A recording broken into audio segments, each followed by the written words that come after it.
Hello kids, welcome to learning with Yug. तो कैसे हो बच्चों आप सब? आई होप आप सब बहुत अच्छे होगे और मज़े कर रहे हो। चलो आज मैं आपको एक बहुत ही प्यारी सी कहानी सुनाता हूँ। तो क्या आप सब तैयार हो बच्चों? Yes, let's start. बहुत समय पहले की बात है। एक घना जंगल था। उस जंगल के पास में एक गांव था। उस गांव में बहुत सारे गांववासी रहते थे। वो सभी बहुत ही मिलजुल कर रहते थे। वहाँ पर एक महेश नाम का टोपी वाला भी था, जो कि गांव में बहुत सारी रंग बिरंगी टोपियाँ बनाता था और उन्हें शहर ले जाकर बेचता था। और इस तरीके से वह अपने घर का पालन पोषण करता था। एक दिन की बात है, महेश अपनी गांव में बनी हुई टोपियों को जंगल के रास्ते से शहर की तरफ ले जा रहा था। पर उस दिन धूप बहुत तेज़ थी। आसमान में बादल भी नहीं थे बिल्कुल भी। तो वह जब जंगल के रास्ते से जा रहा था तो काफ़ी थकान महसूस हो रही थी। तो उसने सोचा कि क्यों ना मैं थोड़ी देर यहाँ पर आराम कर लेता हूँ। उसके बाद मैं कुछ समय व्यतीत करने के बाद यहाँ से शहर की तरफ जाऊँगा। यह सोचकर वह एक छायादार पेड़ के नीचे लेट गया। और जैसे ही वह उस पेड़ के पास लेटने के लिए जा रहा था तो उसके हाथ में एक थैला था। उसने उस थैले को अपने सर के पास रख लिया और लेट गया आराम से। जब वह लेटा था, जैसे ही वहाँ पे लेटा, उसकी आँख लग गई और थोड़ी ही देर बाद वह गहरी नींद में सो गया। और जब वह गहरी नींद में सो रहा था, वहाँ पास ही पेड़ पर बैठे हुए कुछ बंदरों का झुंड यह सब देख रहा था। उन्होंने सोचा कि चलो हम देखते हैं कि इसके बैग में क्या है, यह आदमी जो यहाँ पर सो रहा है। यह सोचकर वो सारे बंदर नीचे उतर कर आए और उन्होंने थैला खोलकर देखा तो उस थैले में बहुत ही सारी रंग बिरंगी टोपियाँ थी।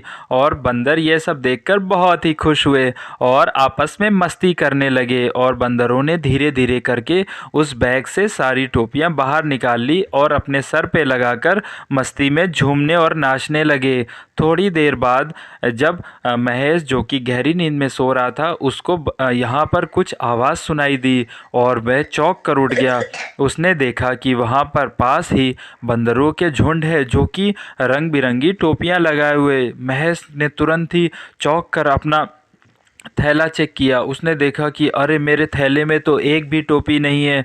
और वह बहुत ही परेशान हुआ। उसने सोचा कि अरे अब मैं इनसे वापस कैसे अपनी टोपियां लूँ। तो उसने बंदरों से कहा कि प्लीज़ ये सारी टोपियां वापस कर दो, ये मेरी टोपियां हैं, इन्हें वापस कर दो। तो बंदर ये सब देखकर मस्ती करने लगे और बंदरों ने बोला कि अरे जाओ जाओ, मैं वापस नहीं कर रहे, हम लोग ये टोपियां वापस नहीं दे रहे। और उन्होंने फल तोड़कर पेड़ से नीचे फेंकना शुरू कर दिया। अब महेश तो बड़ा परेशान हो रहा था। उसने सोचा मैं इनसे कैसे टोपियां वापस लूं। उसकी समझ में कुछ भी नहीं आ रहा था। तो यह सोचते सोचते वह अपना सर खुजाने लगा। तो जब उसने देखा कि वह सर खुजा रहा है, बंदरों ने भी ये देखा, बंदर भी अपना सर खुजाने लगे। तो महेश को लगा कि अरे ये बंदर तो बहुत ही नकलची है। महेश के मन में एक आइडिया आया। उसने सोचा कि क्यों ना मैं अपने सर पर पहनी हुई टोपी को फेंकने का नाटक करूं।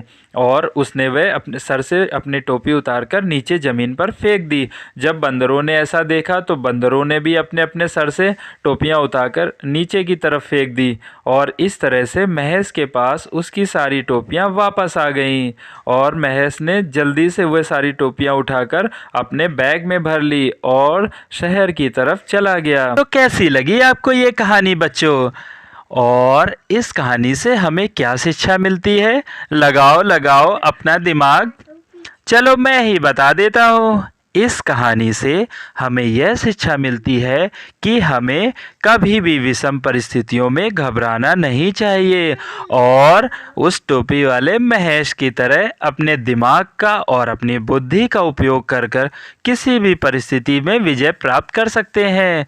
तो ठीक है बच्चों, मिलते हैं अगली कहानी में। तब तक मेरे चैनल को लाइक और सब्सक्राइब करते रहिए और एंजॉय करते रहिए। Bye bye kids.